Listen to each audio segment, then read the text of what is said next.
Assalamualaikum warahmatullahi wabarakatuh. Innal hamdalillah nahmaduhu wa nasta'inuhu wa nastaghfiruh wa na'udzu billahi min shururi anfusina wa sayyiati a'malina. May yahdihillahu fala mudilla lahu wa may yudlilhu falan tajida lahu waliyyan mursyida. Asyhadu an la ilaha illallah wahdahu la syarika lah wa asyhadu anna Muhammadan abduhu wa rasuluhu alladzi la nabiyya ba'd. Ya ayyuhalladzina amanu taqullaha haqqa tuqatih wa la tamutunna illa wa antum muslimun. Ya ayyuhan nasu taqu rabbakumul ladzi khalaqakum min nafsin wahidah وخلق منها زوجها وبث منهما رجالا كثيرا ونساء واتقوا الله الذي تساءلون به والأرحام إن الله كان عليكم رقيبا. يا أيها الذين آمنوا اتقوا الله وقولوا قولا سديدا يصلح لكم أعمالكم ويغفر لكم ذنوبكم ومن يطع الله ورسوله فقد فاز فوزا عظيما. أما بعد فإن أحسن الكلام كلام الله وخير الهدى هدى المصطفى صلى الله عليه وسلم وشر الأمور محدثاتها وكل محدثة بدعة وكل بدعة ضلالة وكل ضلالة في النار. الحمد لله. Para ikhwah, kita bersyukur kepada Allah Subhanahu wa Ta'ala yang mana dengan rahmat dan karunia-Nya Allah Subhanahu wa Ta'ala memberikan kita kesempatan sehingga pada malam hari ini kita bisa melanjutkan kajian kita yang kedua atau pertemuan yang kedua pada kitab Riyadhus Shalihin. Salawat serta salam semoga tercurahkan kepada Nabi Muhammad sallallahu alaihi wasallam, kepada keluarganya, para sahabatnya, dan kepada orang-orang yang senantiasa mengikuti mereka hingga hari kiamat nanti. Tema kita malam ini judulnya adalah Ini Dulu Baru Itu. Ini dulu baru itu. Tema ini merupakan tema atau yang diambil dari pentingnya niat daripada sekedar kita beramal. Bahkan para ulama kita mengatakan an-niyatu ablagu minal amal. Niat itu lebih utama atau lebih penting daripada kita beramal. Maka hendaknya yang kita perhatikan pertama kali adalah bagaimana caranya kita memperbaiki niat kita. Bagaimana caranya agar niat kita menjadi niat yang sempurna? Bagaimana agar niat kita menjadi niat yang betul-betul tulus dalam beribadah kepada Allah Subhanahu wa Ta'ala? Bukan karena ingin dilihat orang, atau karena ingin didengar orang, atau karena untuk dipuji oleh orang. Tapi semuanya betul-betul ikhlas karena Allah Subhanahu wa Ta'ala. Sehingga apa yang kita kerjakan, apa yang kita amalkan diterima oleh Allah Subhanahu wa Ta'ala, makbul di sisi Allah Subhanahu wa Ta'ala, sehingga membuahkan pahala dan kebaikan dan dibalas oleh Allah Subhanahu wa Ta'ala. Saking pentingnya niat, Umar bin Khattab radhiyallahu ta'ala anhu suatu hari menulis surat kepada Abu Musa al-Ash'ari radhiyallahu ta'ala anhu. Beliau menulis surat kepada Musa al-Ash'ari radhiyallahu ta'ala anhu, dan ini merupakan kebiasaan para sahabat, yaitu saling menasihati antara satu dengan yang lainnya. Apabila saudaranya berjumpa dengan saudaranya, maka mereka senantiasa menasihati agar hal tersebut menjadikan iman mereka semakin bertambah. Dalam sebuah ucapan beliau mengatakan, hayya nu'min najlisu nu'min Ustaz, mari kita duduk sebentar untuk kita memperbarui keimanan kita kepada Allah Subhanahu wa Ta'ala. Karena memang iman perlu untuk kita perbaharui, perlu untuk kita tajdid kembali, perlu untuk kita tambahkan kembali. Karena kalau tidak kita perbarui keimanan kita dengan cara-cara yang Allah Subhanahu wa taala dan Rasulnya ajarkan, maka iman itu akan makin lama makin redup. Makin lama makin apa? Makin menipis. Maka Umar bin Khattab radhiyallahu taala anhu menulis surat kepada Abu Musa Al-Asy'ari radhiyallahu taala anhu. Beliau mengatakan, man khalasat niyatuhu kafahu Allah Ta'ala ma bainahu wa bainan nasi. Barang siapa yang ikhlas, niatnya ikhlas, maka Allah Subhanahu wa Ta'ala akan cukupkan antara dia dengan manusia. Allah akan cukupkan antara dia dengan manusia. Sehingga pokok masalah yang harus kita jaga terlebih dahulu, bagaimana seorang menjaga niatnya agar menjadi niat yang tulus dan ikhlas dalam beribadah kepada Allah Subhanahu wa Ta'ala. Bukan dia bertanya berapa banyak sholat yang harus dia kerjakan, sholat yang harus dikerjakan, tapi yang dia perbarui pertama kali adalah bagaimana agar dia semakin ikhlas dalam ibadahnya kepada Allah Subhanahu wa Ta'ala. Karena Rasulullah mengatakan dalam sebuah hadisnya, innallaha la yanzuru ila suwarikum wala ila ajsamikum. Sungguh Allah tidak melihat jasad kamu dan rupamu, tapi apa yang Allah lihat? Allah lihat pada apa? Allah Subhanahu wa Ta'ala melihat, walakin yanzuru ila qulubikum wa a'malikum. Allah melihat pada hati kalian dan amalan perbuatan kalian. Maka semakin seorang ikhlas memperhatikan keikhlasannya, maka Allah Subhanahu wa Ta'ala akan semakin menjadikan hubungan dia dengan manusia yang lainnya tercukupkan. Allah akan cukupkan hubungan dia dengan manusia yang lainnya.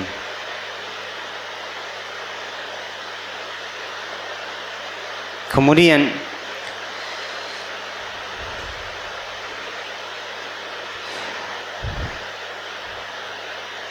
Salim Ibnu Abdullah menuliskan surat kepada Umar bin Abdul Aziz rahimahullahu ta'ala.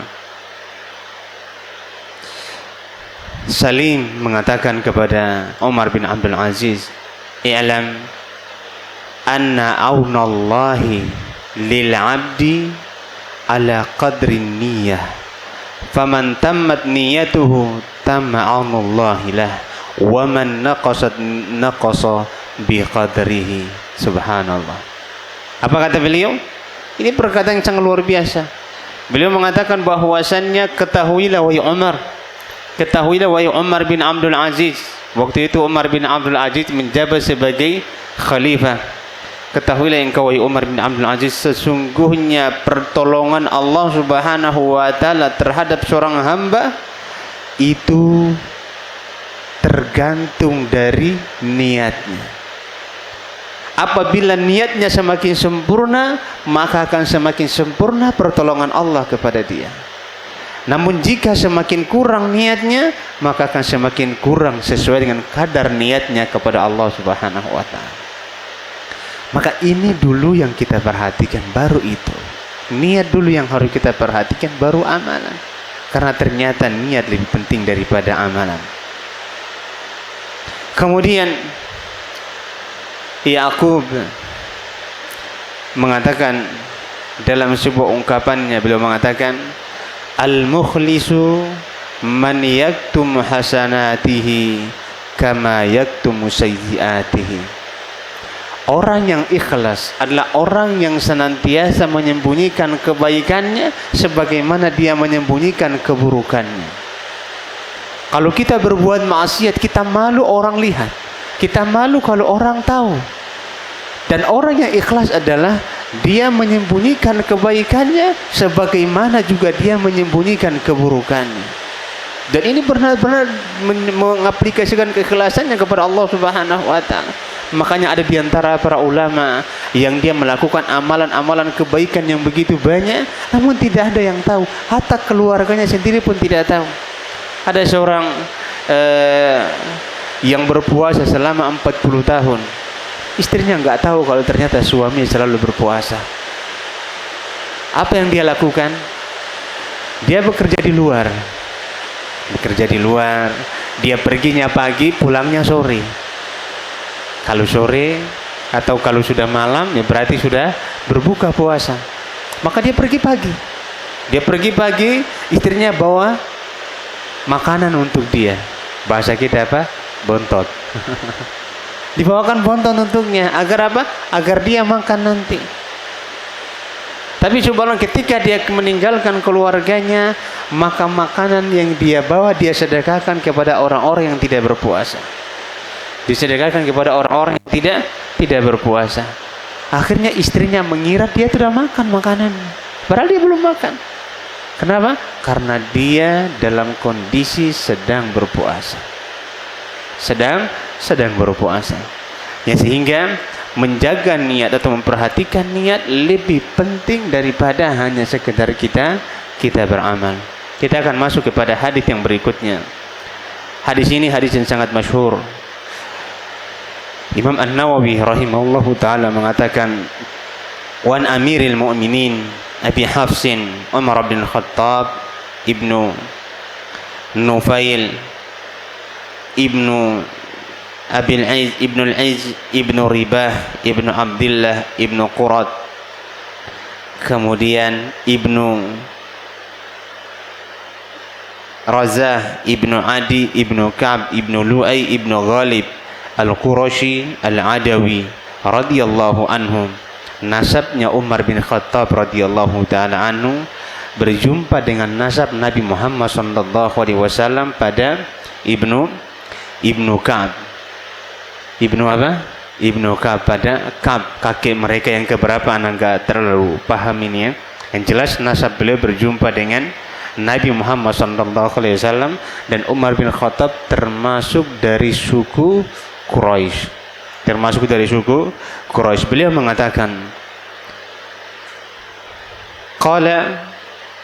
dia berkata, sami'tu Rasulullah sallallahu alaihi wasallam yaqul, aku mendengar Rasulullah sallallahu alaihi wasallam bersabda, innamal a'malu binniyati wa innama likulli imri'in ma nawa, faman kanat hijratuhu ila Allah wa rasulih fahijratuhu ila Allah wa rasulih, wa man kanat hijratuhu lidunya yusibuha aw imra'atin yatazawwajuha aw yankihuha fahijratuhu ila ma hajara ilaih. Muttafaqun ala sihhatihi, rawahu Imam al-Muhadditsaini Abu Abdullah Muhammad ibnu Ismail ibnu Ibrahim ibnu al-Mughirah ibnu Bardizbah al-Ju'fi al-Bukhari, wa Abu Husain Muslim ibnu Hajjaj ibnu Muslim al-Qushairin Naisaburi radhiyallahu anhuma fi sahihaihima alladaini huma as-sahhul kutub al-musannafah. Apa kata Umar bin Khattab radhiyallahu taala anhum? Aku mendengar Rasul sallallahu alaihi wasallam bersabda. Aku mendengar Rasul sallallahu alaihi wasallam bersabda, dan ajibnya subhanallah, hadis ini dari kalangan sahabat cuman Umar sendiri yang meriwayatkan. Cuman Umar sendiri yang meriwayatkan, sehingga hadis innamal a'malu binniyat dalam musnad, dalam sanadnya disebut dengan hadis ahad, karena dalam jalur periwayatannya sampai bertemu dengan sampai ke kita atau sampai kepada Imam Bukhari, itu ternyata ada cuma satu orang yang meriwayatkan, maka dia disebut dengan hadis ahad. Atau cuma dua orang yang meriwayatkan, maka disebut hadis ahad. Tapi kalau lebih dari dua, baru disebut dengan hadis mutawatir. Hadis mutawatir. Dan di kalangan para sahabat, hadis ini yang meriwayatkan cuma Umar bin Khattab radhiyallahu taala anhu. Kenapa demikian? Kenapa kita harus sampaikan ini? Karena sebagian kelompok orang menolak hadis ini dengan alasan hadis ini hadis ahad. Hadis ahad. Di antaranya kelompok Mu'tazilah yang menolak hadis ahad yang bersumber dari Nabi kita Muhammad sallallahu alaihi wasallam, karena mereka mengatakan hadis ahad itu dzan, dzan yang tidak bisa diterima. Kemudian beliau mengatakan, sami'tu Rasulullah sallallahu alaihi wasallam yaqul, aku mendengar Rasul sallallahu alaihi wasallam bersabda, innamal a'malu binniyat, sesungguhnya amalan dilakukan berdasarkan niatnya. Semua amalan dilakukan pasti dengan niat.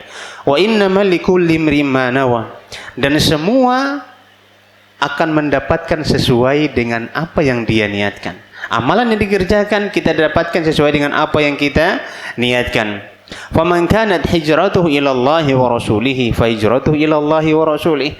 Barang siapa yang hijrahnya untuk Allah dan Rasulnya, maka dia akan mendapatkan hijrahnya untuk Allah dan Rasulnya. Wa man kanat hijratuhu lidunya yusibuha aw imra'atin yatazawwajuha fa hijratuhu ila ma hajara ilaih. Dan barang siapa yang hijrahnya untuk dunia, ila dunya yusibuha, untuk dunia akan dia dapatkan, aw imra'atin yatajawwaj, atau untuk mendapatkan wanita akan dia nikahi, maka apa yang dia dapatkan, fa hijratuhu ila ma hajara ilaih, maka sesuai dengan apa yang dia niatkan, sesuai dengan apa yang dia niatkan. Maka subhanallah, para ulama kita ketika membahas di sini, mereka mengatakan bahwasannya hadis ini merupakan hadis yang sangat agung, karena ada dua hadis yang merupakan hadis yang sangat besar manfaatnya. Yang pertama hadis innamal a'malu binniyat yang berkaitan dengan amalan batin. Kemudian yang kedua hadis Aisyah radhiyallahu taala anha, man 'amila 'amalan laisa 'alaihi amruna fahuwa raddun. Barang siapa mengerjakan satu amalan tidak termasuk dari ajaran kami, maka amalan tersebut pasti tertolak. Yang ini berkaitan dengan amalan zahir, amalan yang tampak. Dan dua hadis yang merupakan dua hadis yang sangat luar biasa. Kita akan bahas satu persatu tentang keikhlasan. Bahwa Rasulullah mengatakan barang semua orang akan mendapati sesuai dengan apa yang dia niatkan. Kalau kita niat menuntut ilmu adalah untuk mencari jodoh, maka kita tidak mendapatkan pahala dan belum tentu kita dapat jodoh di pengajian. Dan kita tidak mendapatkan apa-apa. Tapi tatkala seseorang menuntut ilmu untuk mendapatkan amalan kebaikan, maka dia akan mendapatkan sesuai dengan apa yang dia niatkan. Apa kata Allah Subhanahu wa taala dalam Al-Qur'an? Allah berfirman, "Man kana yuridul ajilata ajjalna lahu fiha ma nasha'u liman nurid." Barang siapa yang menginginkan sesuatu yang ajjalna, al-ajilah, sesuatu yang apa? Yang instan, yaitu kehidupan dunia. Ajjalna lahu fiha ma nasha'u liman nurid, maka akan kami segerakan untuknya sesuai dengan apa yang kami kehendaki. Allah akan berikan itu semua kepada kita.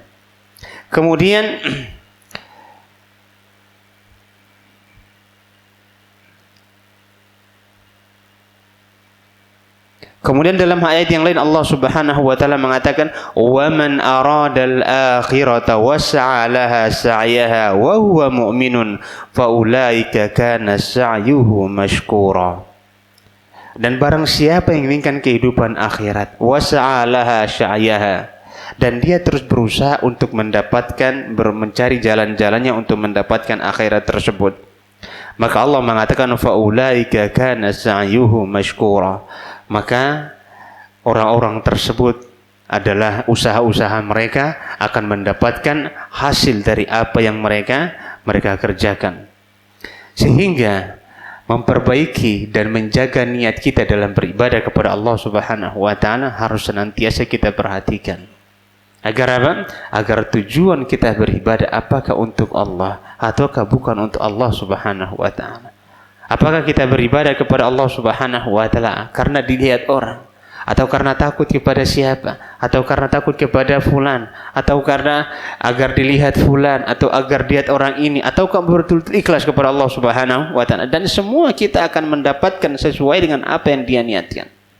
Sesuai dengan apa yang dia niatkan. Sebagaimana Rasulullah mengatakan, "Faman kanat hijratuhu lidunya, faman kanat hijratuhu ila Allah wa rasulih." Barang siapa yang hijrahnya untuk Allah dan Rasulnya, maka dia mendapati Allah Subhanahu wa taala dan Rasulnya. Kemudian para ulama kita mengatakan dan kita menggunakan syarahnya Utsaimin rahimahullahu taala.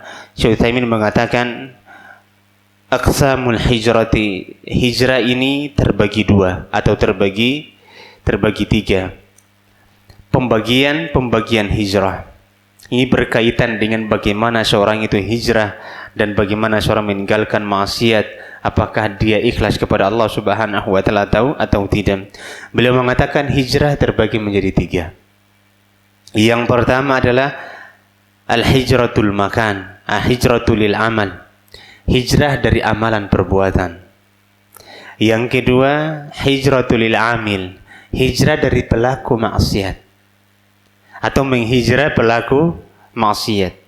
Yang ketiga hijratul makan, hijrah dari satu tempat.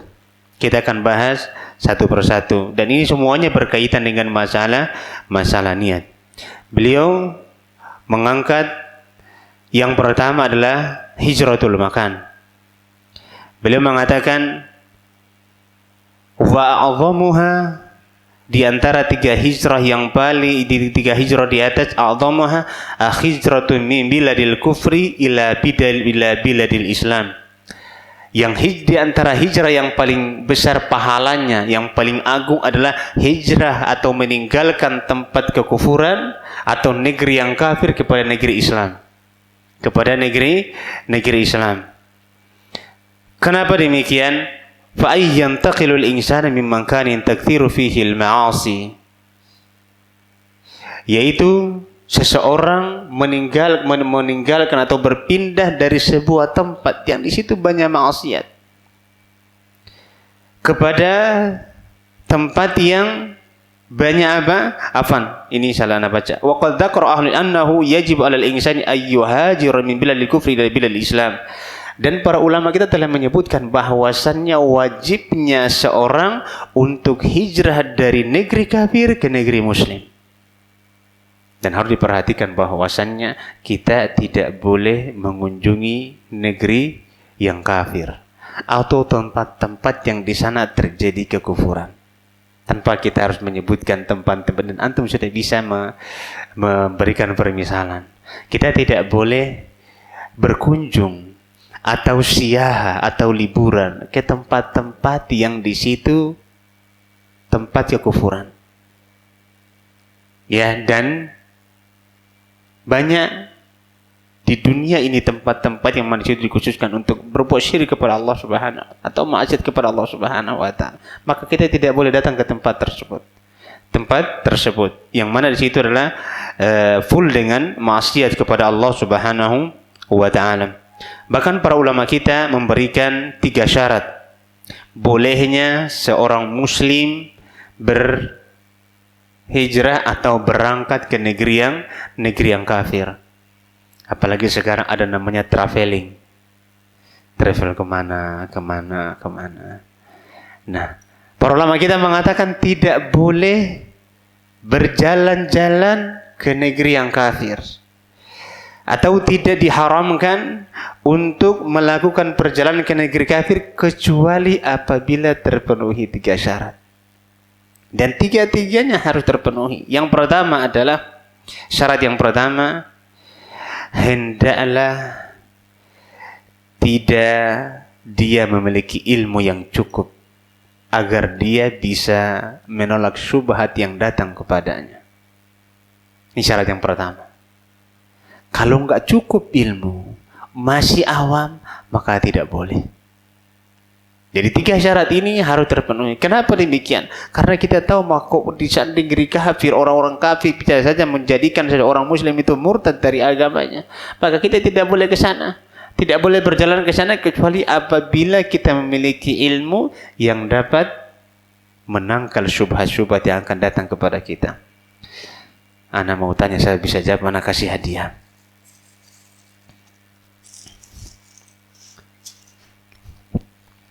Pertanyaannya, jika ada orang kafir mengatakan,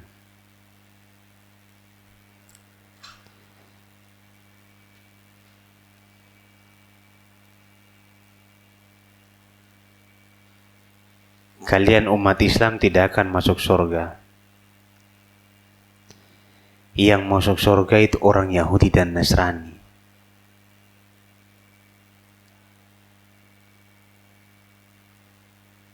Ini syubhat. Ini syubhat para ahmad. Syubhatnya adalah kalian tidak akan masuk surga. Yang masuk surga adalah orang-orang Yahudi dan Nasrani. Percaya enggak? Hah? Mereka punya bukti. Buktinya adalah firman Allah Subhanahu wa taala dalam Al-Qur'an. Allah mengatakan, "La yadkhulul jannata illa man kana hudan aw nasara." Tidak akan masuk surga kecuali orang-orang Yahudi dan Nasrani.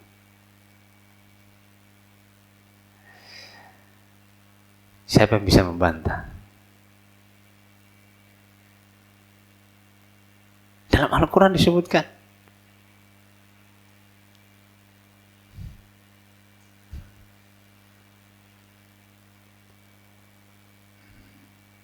Saya bisa membantah ya Pak Rahmat.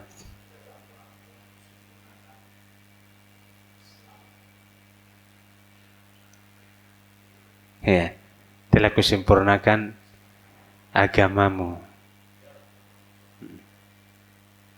Tapi Allah masih membuka peluang untuk Yahudi dan Nasrani.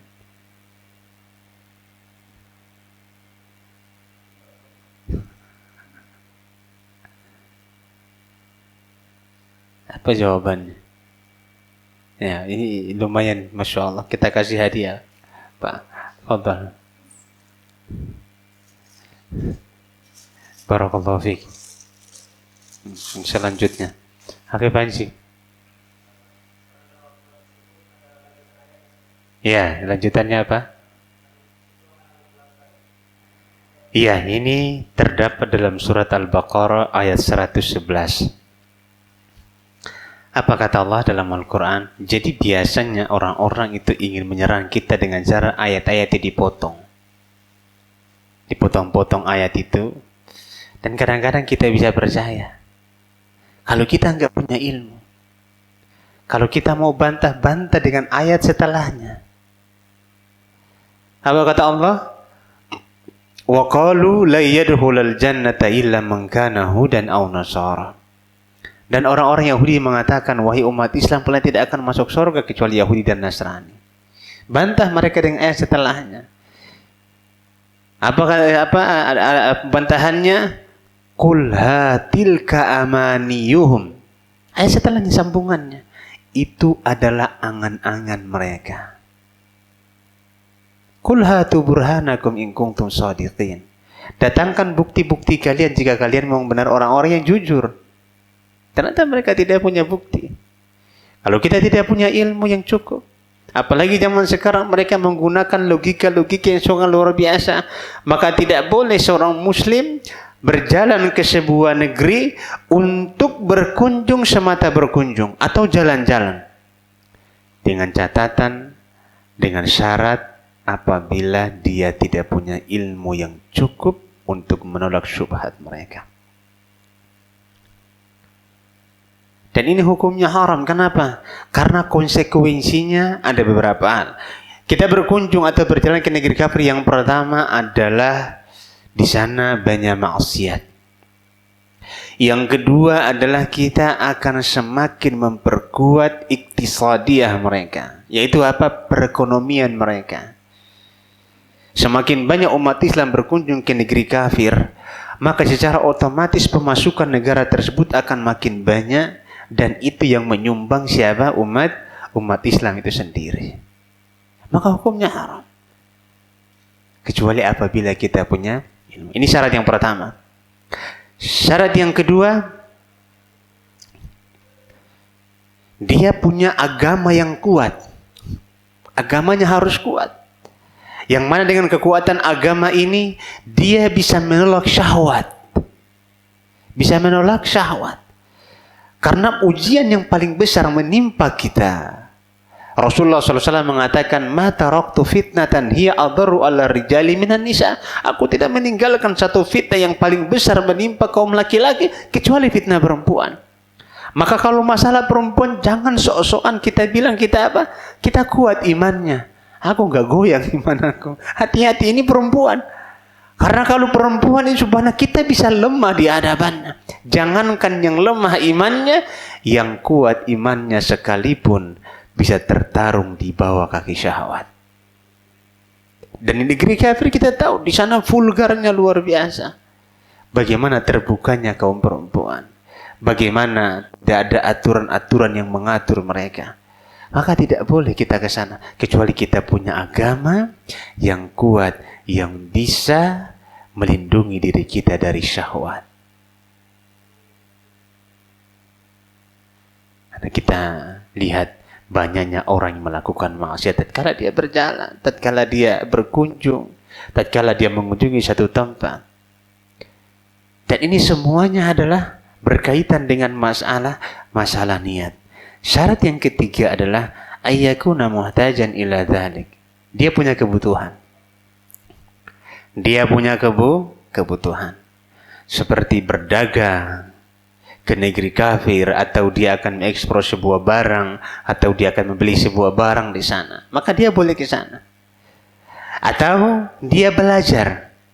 Yang mana ilmu yang akan dia pelajari itu tidak ada di negeri muslim. Atau mungkin di negeri muslim tidak secanggih dengan negeri kafir. Tapi syarat pertama, kedua tidak boleh diabaikan. Syarat pertama apa? Harus kuat. Dia punya ilmu. Yang kedua, dia punya keimanan. Dan yang ketiga, memang dia butuh. Kalau tiga hal ini terpenuhi, maka dia boleh ke sana. Kalau tidak terpenuhi, maka hukumnya menjadi haram.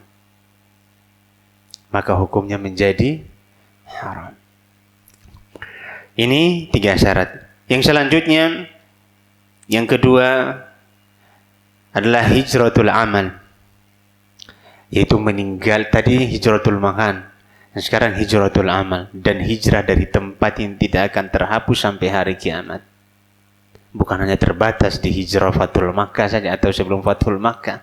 Sampai hari kiamat tetap ada yang namanya hijrah.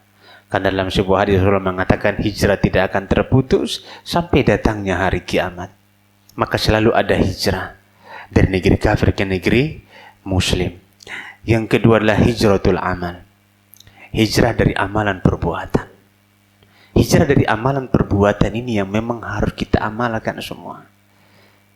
Kenapa? Dan ini butuh keikhlasan. Butuh keikhlasan kepada Allah Subhanahu wa ta'ala. Seorang meninggalkan sebuah maksiat, dia harus tahu bahwasanya dia meninggalkan maksiat ini untuk siapa? Dia meninggalkan dosa ini untuk siapa? Dia meninggalkan ini untuk Allah atau karena dia takut kepada orang? Seperti contohnya apa yang harus dia tinggalkan? Beliau mengatakan wahya ayyajrul insanu ma nahallahu anhu. Itu seseorang meninggalkan sesuatu yang Allah Subhanahu wa taala larang darinya.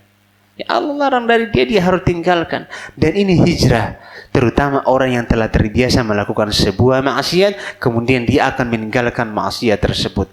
Maka sebelum dia meninggalkan, dia perhatikan niat dia meninggalkan itu apa. Agar dia mendapatkan pahala dari Allah Subhanahu wa ta'ala.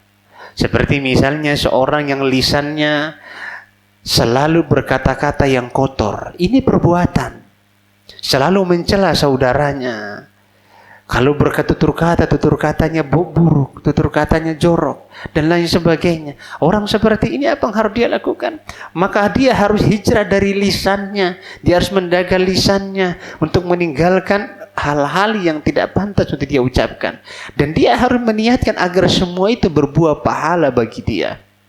Sehingga tema kita ini dulu baru itu merupakan satu hal yang sangat penting untuk kita jaga. Niat ini harus kita perhatikan terlebih dahulu. Agar seluruh amalan yang kita kerjakan tidak sia-sia. Jangankan meninggalkan maksiat, hatta makan dan minum saja.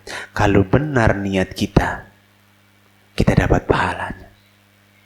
Kita makan, niatnya agar kita kuat beribadah kepada Allah Subhanahu wa ta'ala.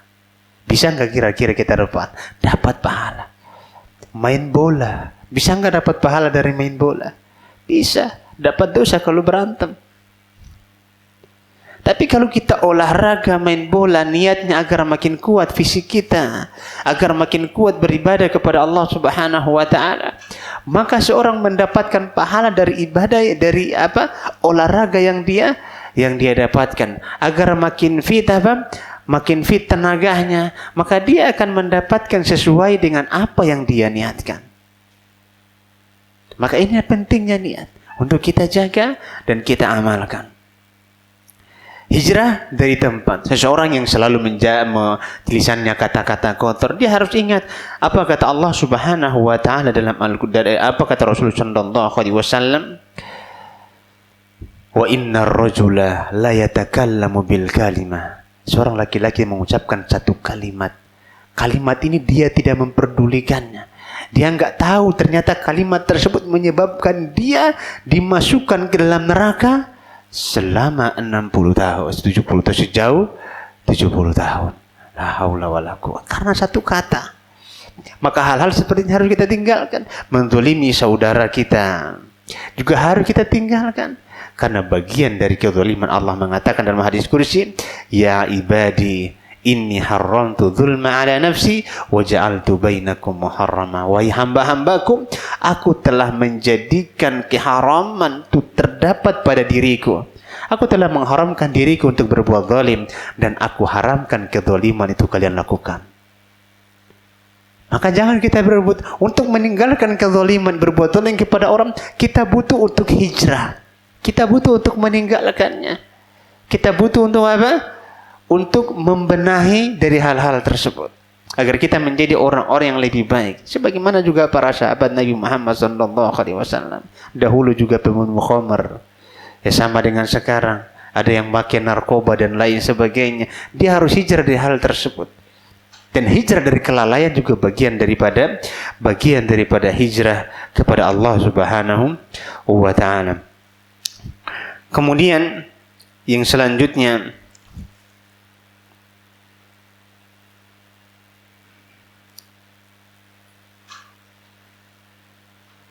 seperti kita meninggalkan suka menghina, suka berbuat zalim kepada saudara kita dan lain-lain, itu harus kita tinggalkan. Dan yang ketiga adalah hijratul amil, menghijrah atau menghajar para pelaku maksiat. Ini anjuran. Dan menghajar para pelaku maksiat itu harus terpenuhi satu syarat. Kalau syaratnya ini tidak terpenuhi, maka tidak boleh menghajar. Apa syaratnya? Syaratnya adalah orang yang kita hajar harus mendapatkan manfaat dari hajarnya kita kepadanya. Orang yang kita hajar harus mendapatkan manfaat. Kalau dihajar tidak ada manfaatnya, maka hukum menghajarnya haram. Hukum menghajarnya haram. Kita lihat saudara kita minum khamar misalnya. Kemudian kita menghajarnya. Ketika mau berbicara dengan dia, ternyata makin parah. Dia makin minum khamar. Maka hukum menghajarnya tidak boleh. Hukumnya haram. Karena apa? Berkaitan dengan maksiat. Kecuali menghajar kekufuran seseorang, itu wajib. Dia memberikan dampak positif atau tidak memberikan dampak positif, tetap wajib kita hajar. Seperti menghajar orang yang murtad dari agama Allah Subhanahu wa taala, itu wajib. Memberikan efeknya atau tidak memberikan efek, tetap wajib kita harus menghajarnya. Tapi kalau orang muslim menghajarnya karena maksiat dia kepada Allah Subhanahu wa taala, maka harus ada syarat apabila dia mendapatkan manfaat dari hajar kita. Apa artinya hajar? Meninggalkan dia, tidak berbicara dengannya, tidak memberikan salam kepadanya. Kalau dia salam kita tidak jawab salamnya, itu menghajar. Tujuannya apa? Agar dia berpikir, aku kayaknya ada salah ini, kayaknya aku harus berubah. Kalau ini ada manfaatnya, maka dibolehkan. Sebagaimana Rasulullah SAW menghajar 3 orang sahabatnya. Menghajar 3 orang sahabatnya yang yatakhallaf an ghazwati Tabuk, yang mereka ini tidak mengikuti perang Tabuk karena tidak ada alasan. Siapa yang bisa menyebutkan 3 nama tersebut? Angkat tangan. 3 orang sahabat yang dihajar oleh Rasulullah SAW selama 40 hari. Lama apa enggak itu? Selama 40 hari dihajar sama Nabi. Rasulullah mengatakan kepada para sahabatnya, jangan ajak bicara mereka. Jangan jawab salam mereka. Karena sedang dihajar. Jangan bertutur kata sama mereka. Dan jangan senyum-senyum sama mereka. Dihajar. Dan 3 orang. 3 orang sahabat. Sebutkan salah satu dari 3 tersebut. Fadhal. Siapa yang menyebutkan ya kawan? 3A. Antum udah dapat hadiah kan? Udah dapat atau belum? Oh, belum dikasih tadi? Masya Allah, kita kasih hadiahnya ke beliau. Ya. Ka'ab bin Malik, Masya Allah. Sekarang ini orang nanya sama Mbah Google semua memang. Memang kalau sudah Mbah Google pasti dapat. Ya. Yang pertama siapa? Ka'ab bin Malik. Terus Hilal bin Umayyah. Terus Murarah bin Rabi. Murarah bin Abi Rabi yang dihajar oleh Rasulullah SAW dan semua para sahabatnya. Sampai-sampai wadaqat alaihimul ardu bima rahbat. Sampai-sampai bumi terasa sempit sama mereka. Karena dihajar oleh Rasulullah SAW. Barakallahu fiik. Kita kasih hadiah. Fadhal. Yang pertama siapa? Ka'ab bin Malik.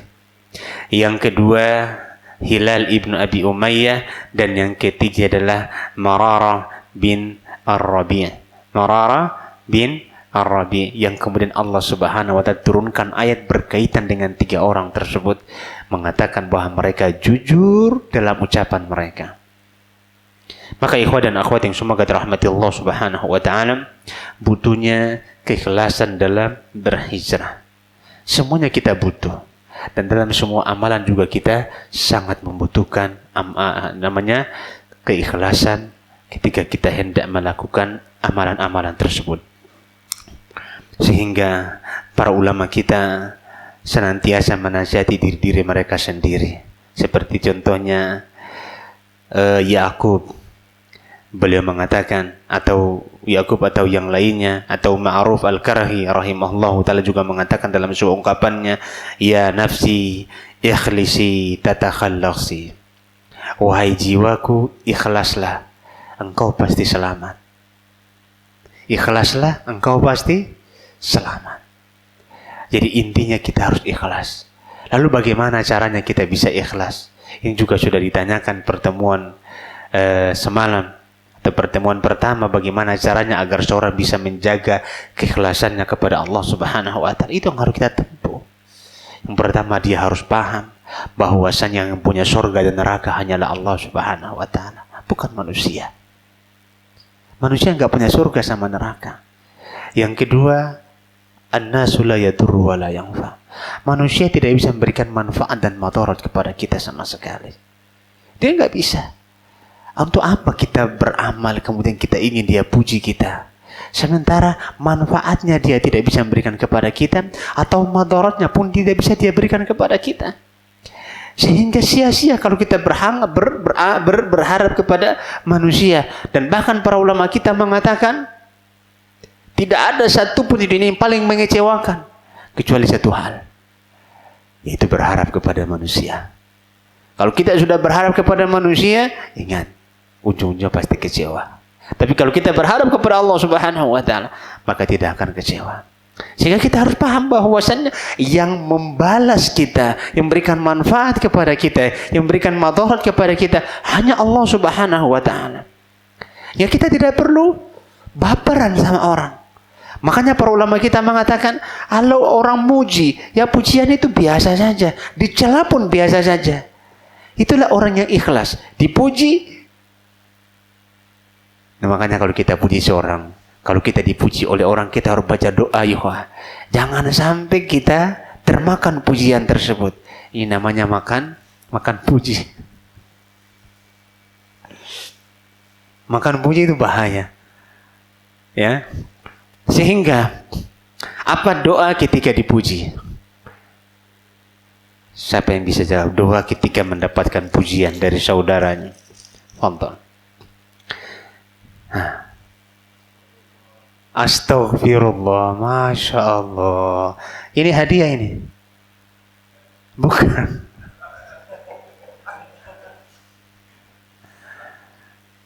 Doanya, doa astaghfirullah itu Masya Allah itu ada sedikit benarnya, tapi yang saya maksud doanya. Apabila seseorang dipuji, maka hendaklah dia baca doa yang diajarkan oleh Rasulullah Sallallahu Alaihi Wasallam. Itu doa berlindung dari ria. Doa berlindung dari ria. Masya Allah. Ini orang tua kita semangat, ini kita kasih hadiah. Barakallahu fiik. Fadhal Pak. Ya. Apabila seseorang dipuji, maka hendaklah dia baca doa. Allahumma la tu'akhidni bima yaqulun waghfirli ma la ya'lamun waj'alni khairan mimma yadhunnun. Ana ulangi sekali lagi, apabila seorang mendapatkan pujian, maka hendaklah dia baca doa ini. Allahumma la tu'akhidni bima yaqulun waghfirli ma la ya'lamun waj'alni khairan mimma yadhunnun. Ya Allah, jangan engkau siksa aku karena pujian mereka, dan ampunilah semua dosa-dosaku yang mereka enggak tahu, dan jadikanlah aku lebih baik daripada apa yang mereka duga. Kadang-kadang orang melihat kita baik, tapi di belakang kadang-kadang kita banyak maksiat dan dosa kepada Allah Subhanahu wa taala. Namun kita enggak sadar. Makanya Nabi kita Muhammad sallallahu alaihi wasallam mengingatkan kita agar kita ketika dipuji jangan lupa baca doa ini. Karena yang manusia suka dengan pujian. Makin dipuji, makin semangat dia kerja. Kalau tidak dipuji, dia enggak semangat untuk kerja. Itu memang tabiat manusia. Tapi orang-orang yang ikhlas kepada Allah Subhanahu wa taala, dia tahu bahwasanya dia beramal, yang balas itu Allah Subhanahu wa taala. Manusia tidak punya hak untuk memberikan manfaat dan madarat kepada siapa saja. Yang memberikan manfaat dan madarat hanyalah Allah Subhanahu wa taala. Maka jangan lupa baca doa ini. Ya. Ana ulangi, Allahumma la tu'akhidni bima yaqulun waghfirli ma la ya'lamun waj'alni khairan mimma yadhunnun. Ya Allah, jangan engkau siksa aku terhadap apa yang mereka ucapkan, dan ampunilah dosa-dosaku yang tidak mereka ketahui, dan berikanlah dan jadikanlah aku yang terbaik daripada apa yang mereka duga. Karena Allah yang maha tahu apa yang kita kerjakan. Dan yang ketiga, Allahu ya'lamu sirra wa akhwa. Allah mengetahui yang kita kerjakan secara terang-terangan dan secara sembunyi-sembunyi. Allah maha tahu. Tidak perlu kita memperbaiki casing kita. Kadang-kadang kita terlalu memperbaiki casing. Padahal yang paling penting itu adalah dalamnya. Casing ini enggak ada. Tak ada nilainya casing. Yang paling bermanfaat itu adalah hati kita. Karena hati ini kalau baik, maka akan mencerminkan kebaikan. Tapi kalau hati ini buruk, maka juga akan mengeluarkan keburukan. Rasulullah mengatakan, ala wa inna fil jasadi mudghatan idza salahat salahal jasadu kullu wa idza fasadat fasadal jasadu kullu. Ketahuilah di dalam dada kalian itu ada sekerat daging. Apabila sekerat daging itu baik, maka akan baik seluruh tubuh kalian. Dan apabila sekerat daging itu buruk, maka akan buruk seluruh tubuh kalian. Kenapa demikian? Karena kita tahu bahwasanya hati ini merupakan raja. Kalau seandainya mobil, yang raja mobil siapa? Sopirnya. Kalau nggak ada sopir, mobil itu nggak jalan. Kalau ada badan kita, yang menjadi raja itu hati kita, sehingga yang tangan kita dilambaikan seperti ini atas perintah hati. Lisan kita ngomong seperti ini, itu atas perintah hati. Maka ini dulu baru itu, artinya niat dulu kita perhatikan, baru zahir kita. Terkadang kita sibuk perbaiki zahir, sampai-sampai kalau ada kulit kita ini hitam sedikit saja, atau bahkan tangannya kasar sedikit saja, dia galau. Dia akan mencari berbagai macam apa biasa melembutkan tangan? Hembody. Apalagi pokoknya apalagi itu marino lah. Dia akan cari ini. Padahal subhanallah, ingat, kita memang kalau laki-laki antum laki-laki ya, jangan pernah takut hitam. Jangan pernah takut kemasak sama teriknya matahari. Memang laki-laki kerjaannya memang seperti itu. Tangannya kasar, itu memang laki-laki. Tapi kadang-kadang ada laki-laki yang termakan dengan apa? Termakan dengan hal seperti, sehingga dia terlalu menyibukkan diri dengan perhatikan casingnya. Ingat, ini cuma casing. Kita tidak dituntut untuk memperhatikan casing tersebut. Kita dituntut untuk memperhatikan apa? Hati kita. Nabi Shallallahu Alaihi Wasallam, kita lihat beliau pakai pakaian yang rapi, pakai pakaian yang bagus. Tujuannya bukan untuk bergaya, tapi tujuannya adalah untuk menampakkan nikmat Allah Subhanahu Wa Taala. Kalau kita tujuan untuk bergaya, kita berdosa dengan gaya tersebut. Tapi kalau kita niatkan adalah untuk menampakkan nikmat Allah yang Allah berikan kepada kita, maka kita mendapatkan pahala. Kita mendapatkan pahala. Dan itu yang harus kita perhatikan. Dan itu yang harus kita gali. Dan itu yang harus lebih kita perhatikan. Sehingga para ulama kita mengatakan, memperhatikan hati, an-niyatu ablagu minal amal. Niat itu lebih utama daripada hanya sekedar kita beramal. Apalah artinya kita sholat 11 rakaat kalau ternyata kita sholat itu ingin dipuji dan dilihat oleh orang. Nggak ada apa-apanya pahala tersebut. Yang kita dapatkan hanya rasa lelah dan rasa capek. Sehingga untuk ikhlas kita harus melakukan 3 hal. Yang pertama, yang punya surga dan neraka hanya Allah Subhanahu Wa Taala. Yang kalau kita beramal, kita cari surga apa neraka? Ya, kita cari surga dan kita nggak mau masuk neraka. Anak tanya, anak kasih hadiah 500.000 bagi yang mau jawab.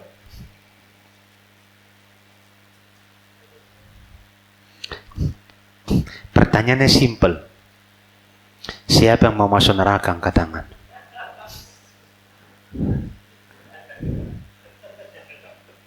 Anak kasih 500.000 kontan. Gak ada.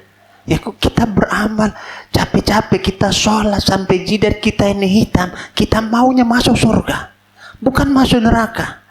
Yang jadi pertanyaan, kenapa kita nggak perhatikan masalah niat? Kenapa kita nggak ikhlas dalam beramal? Padahal yang punya surga neraka itu Allah. Maka hendaklah kita meniatkan sesuatu ini yang mendapatkan surga, kita harus ikhlaskan kepada Allah Subhanahu Wa Taala. Ini syarat yang pertama agar kita bisa ikhlas. Sehingga memperhatikan ikhlas itu lebih utama, lebih penting daripada segala amalan yang kita kerjakan.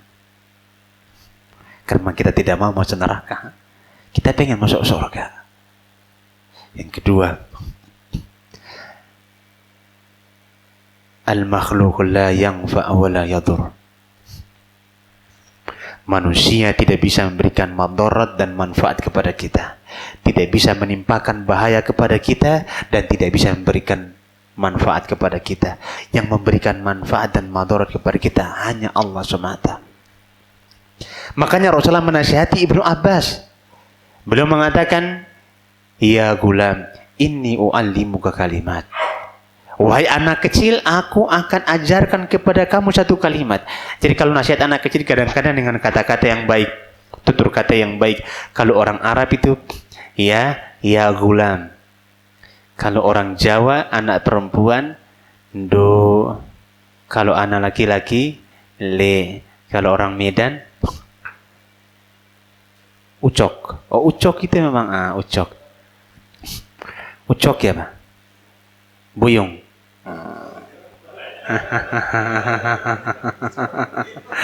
Orang Medan ya. Jangan bro. Ya, kalau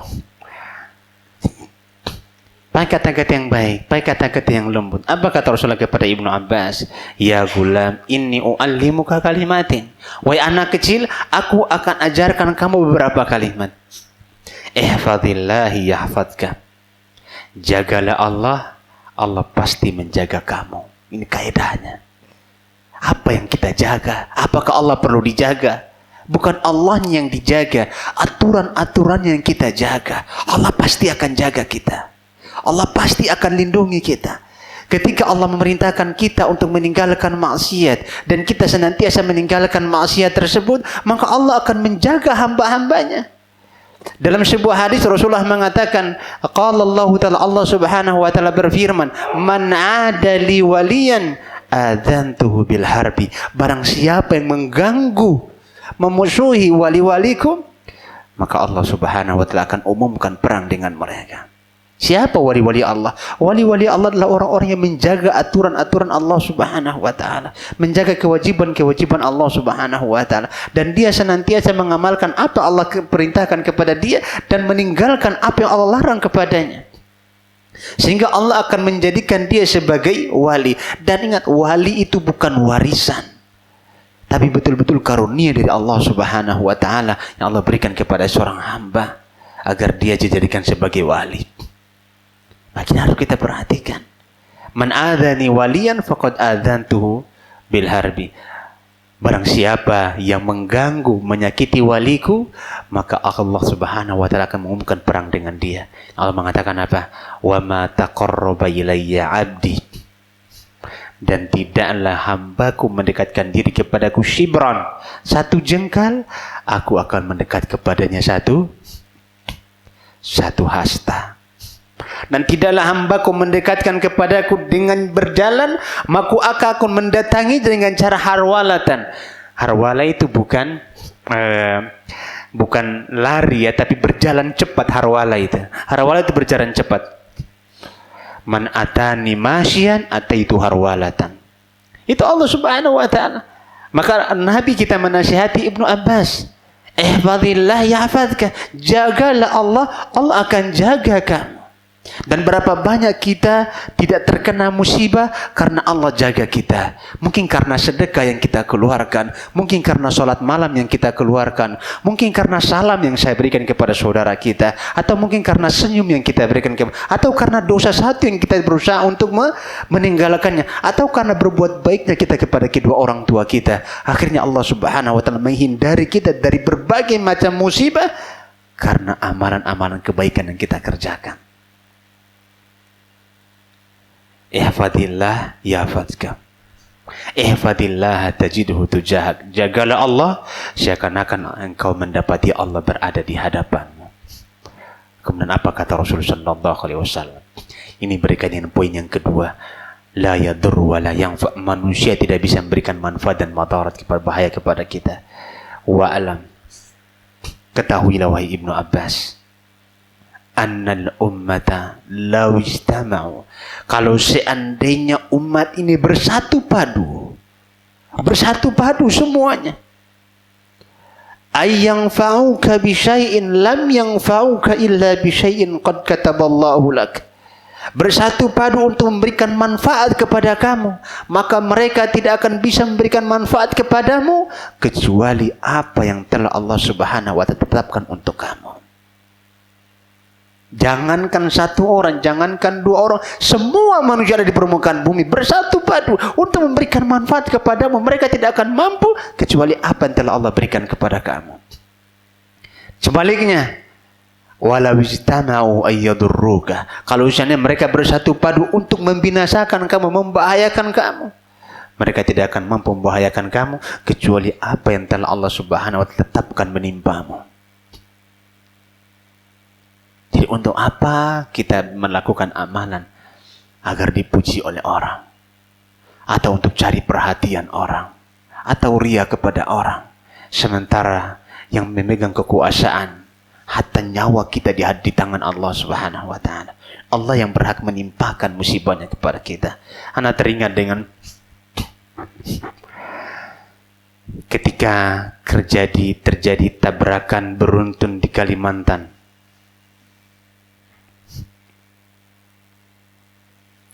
Itu kita bisa baca dan bisa lihat bagaimana truk itu bisa menabrak sekian banyak orang. Tapi satu sepeda motor yang di sampingnya tidak terkena. Selamat dia. Sementara kiri kanannya hancur habis semuanya. Dia di tengah-tengah nggak apa-apa.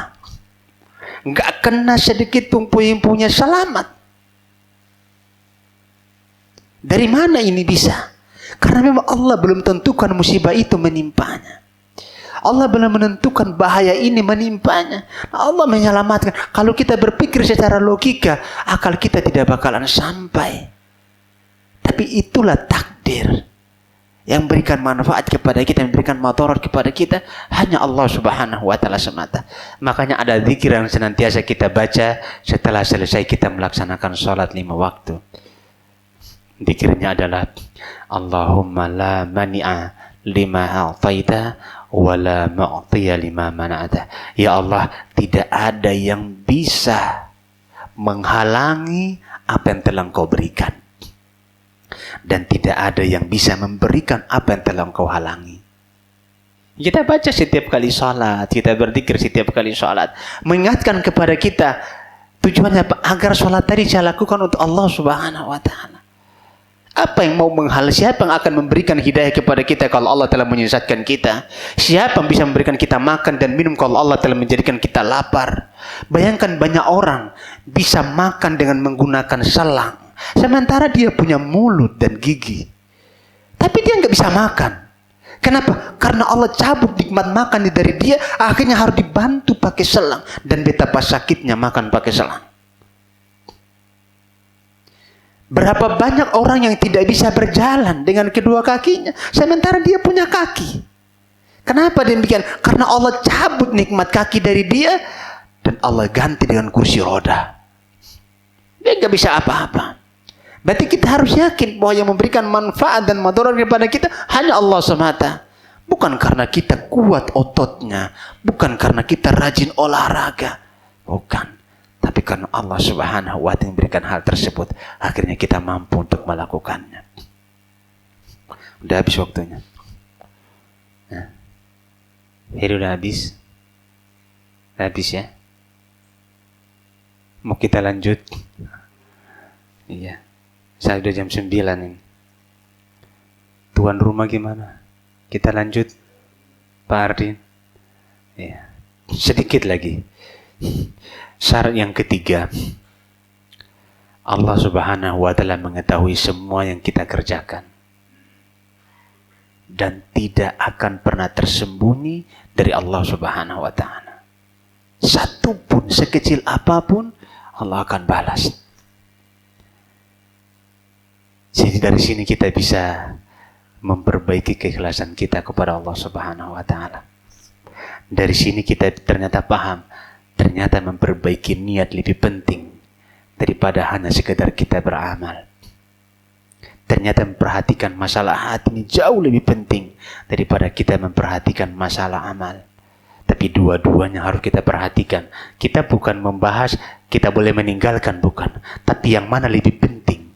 Maka tentunya niat lebih penting daripada segala-galanya. Karena Allah Subhanahu wa taala menilai seseorang berdasarkan niat keikhlasan dia kepada Allah Subhanahu wa taala. Ya, pertanyaan yang selanjutnya.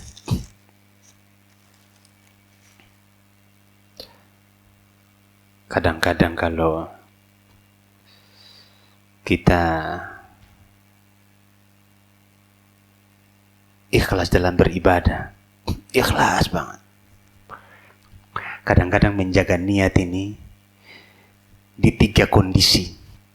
Menjaga niat di 3 kondisi. Pertama, menjaga niat sebelum beramal. Kita udah niat mau melakukan amalan ini. Maka kita menjaga niat sebelum kita melakukannya. Yang kedua, menjaga niat ketika beramal. Dan yang ketiga, menjaga niat setelah kita beramal. Karena kadang-kadang ini kita selamat, yang ketiga kita enggak selamat. Namun untuk menyelamatkan ketiga-tiga ini, pertama, kedua, dan ketiga, ada satu doa yang diajarkan Nabi Muhammad SAW. Siapa yang tahu doanya? Angkat tangan.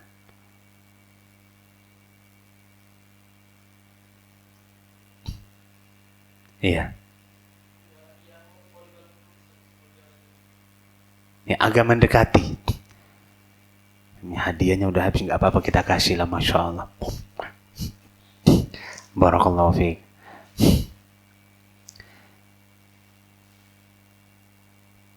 Doanya adalah Allahumma inni a'udzu bika an usyrika bika wa a'lam wa astaghfiruka ma la a'lam. Ya Allah, aku berlindung kepadamu dari kesyirikan sementara aku tahu itu syirik. Dan aku memohon ampun kepadamu dari apa yang tidak aku ketahui. Kata Rasulullah kepada Abu Bakar, "Wahai Abu Bakar, kalau kamu baca doa ini, maka ria yang ada dalam hatimu tidak lagi merusak amalanmu, meskipun dia masih ada." Kenapa? Karena Allah mengatakan dalam Al-Quran, "La yukallifullahu nafsan illa wus'aha." Allah tidak membebani seseorang melebihi batas kemampuannya. Pertanyaan selanjutnya, siapa yang rumahnya paling jauh? Angkat tangan. Paling jauh rumahnya siapa? Kayaknya dekat-dekat semua ini. Hadar. Dari mana? Tanjung Morawa. Antum dari Tanjung Morawa ke sini? Masya Allah. Yang lebih jauh dari Tanjung Morawa. Karena hadiah sudah habis, kita kasih 100.000. Hadar. Ambil. Iya. Yang paling dekat rumahnya. Yang paling dekat rumahnya mana? Hah?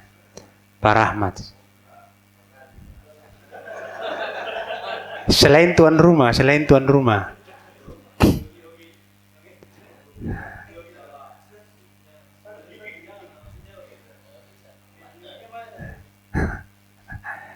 Antum berapa meter?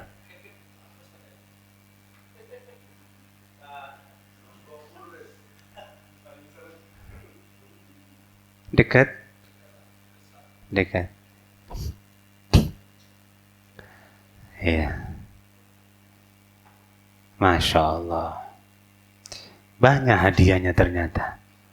Jangan disimpan-simpan.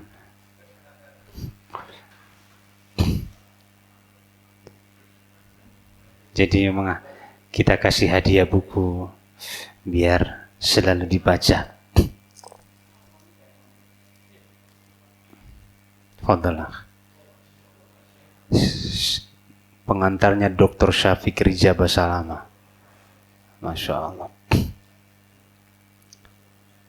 Ya, barakallahu fiik. Ada yang mau bertanya, kami persilakan, tafadhal. Silakan. Yang mau nanya, langsung pun gak apa-apa.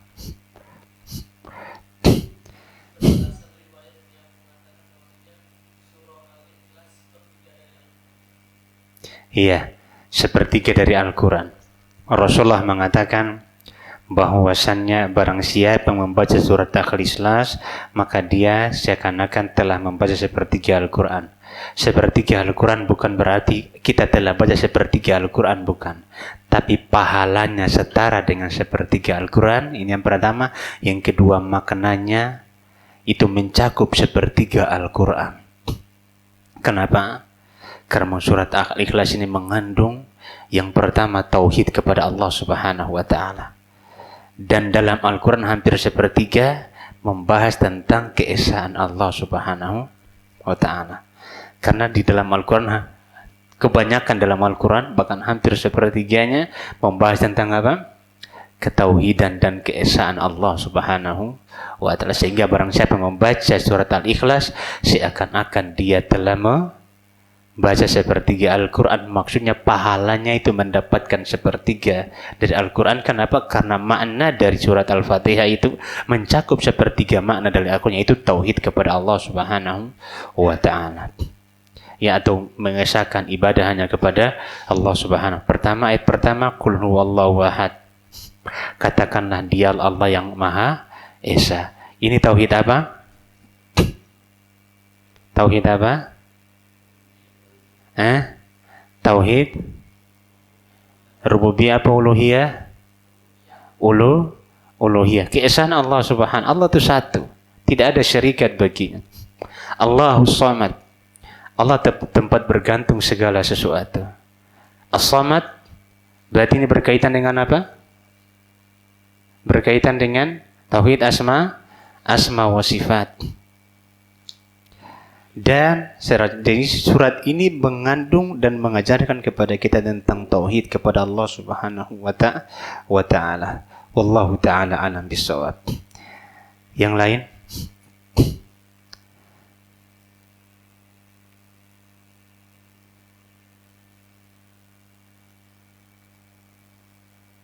Silakan.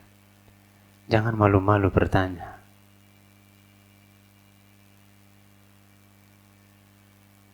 Iya. Iya, silakan.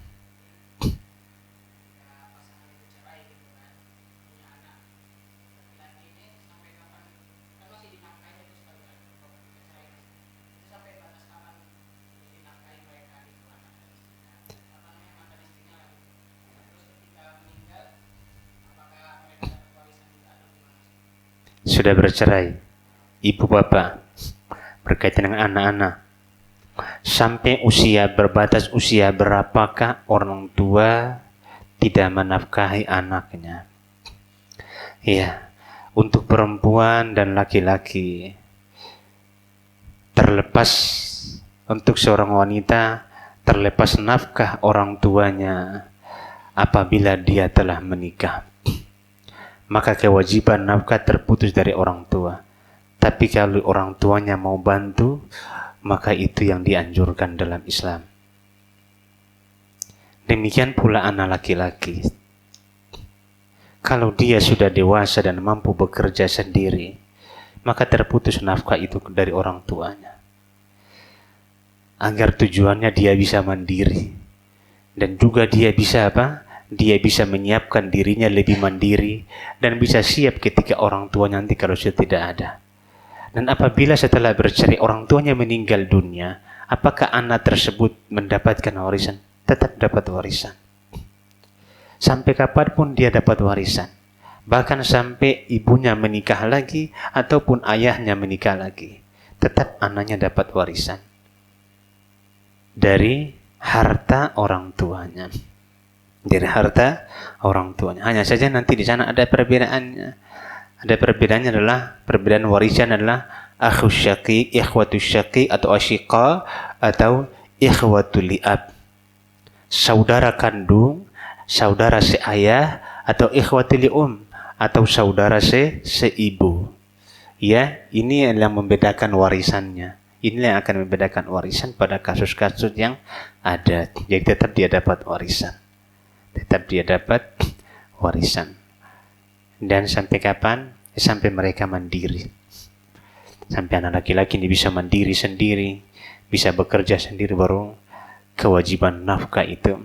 Namun kepada istri, wajib dia nafkahi selama dia masih berstatus sebagai istri. Bahkan ketika istri dalam masa iddah, tetap wajib untuk dia nafkahi. Kenapa? Karena masih berstatus sebagai istri, kecuali wanita yang telah ditalak 3. Kecuali wanita yang telah ditalak 3 karena dia tidak berstatus sebagai istri lagi. Dia tidak berstatus sebagai istri lagi pada kasus ketika dia telah ditalak 3. Wallahu ta'ala a'lam bishawab.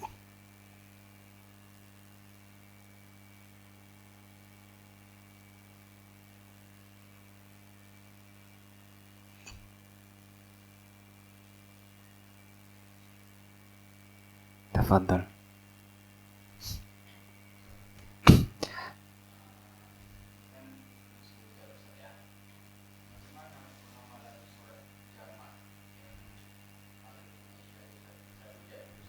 Iya. Bagaimana caranya menjamak dua salat di musim hujan? Menjamak dua salat di musim hujan, syaratnya adalah salatnya secara berjamaah di masjid. Dan itu salatnya bersama imam, bukan salat sendirian. Artinya kalau seandainya kita salat di masjid, kemudian imamnya enggak jamaah, kita buat jamaah sendiri, enggak boleh hukumnya. Karena salat jamaah itu bersama imam. Karena Ali radhiyallahu taala anhu mengatakan dalam sebuah hadisnya, kunna najma'u baina salataini fi mataril gharis. Kami menjama antara salat isya dan salat maghrib, atau salat maghrib dan salat isya ketika terjadi hujan. Jadi hujan apa? Jadi hujan. Maka di antara sunnahnya apabila turun hujan, kita menjama antara dua salat. Kita menjama antara dua salat. Salat maghrib dan isya tapi tidak dikosor. Dijama tapi tidak dikosor. Salat zuhur dan salat asar boleh dijama bersama imam. Dan itu diamalkan di beberapa tempat.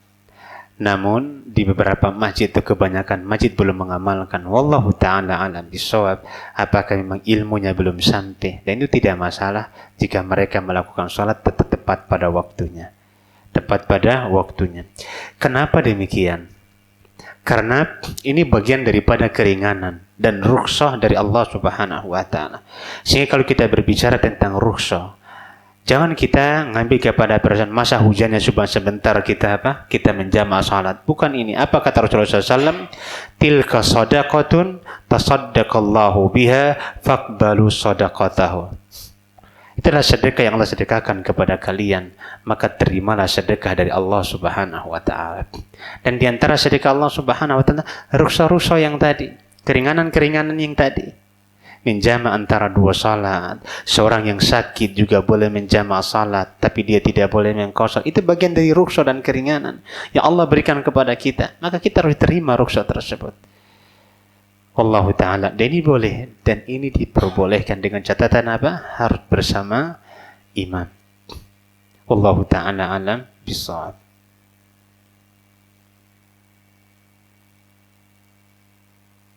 Ya, kalau tidak ada, kita cukupkan sampai di sini. Wallahu ta'ala alam bisawab. Insyaallah kita lanjutkan pertemuan akan datang pada hadis yang salah yang kedua.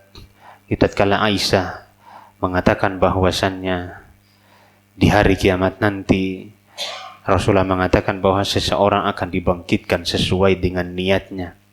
Dia menceritakan ketika Ka'bah mau diserang, ya, ketika mereka berada di sebuah lembah, Allah Subhanahu wa taala mengazab mereka semuanya. Maka para sahabat bertanya, "Ya Rasulullah, bagaimana mungkin Allah mengazab mereka semua sementara di situ ada pasar-pasar mereka, ada hewan-hewan dan ada orang-orang baik di antara mereka?" Maka Rasulullah mengatakan, Allah menyiksa, membinasakan mereka semua, dan di hari kiamat nanti Allah akan bangkitkan mereka sesuai dengan niat-niat mereka. Yang akan kita bahas pertemuan akan datang insyaallah taala. Wallahu ta'ala alam bisawab. Subhanakallahumma bihamdika asyhadu an la ilaha illa anta astaghfiruka wa atubu ilaih. Wassalamu alaikum warahmatullahi wabarakatuh.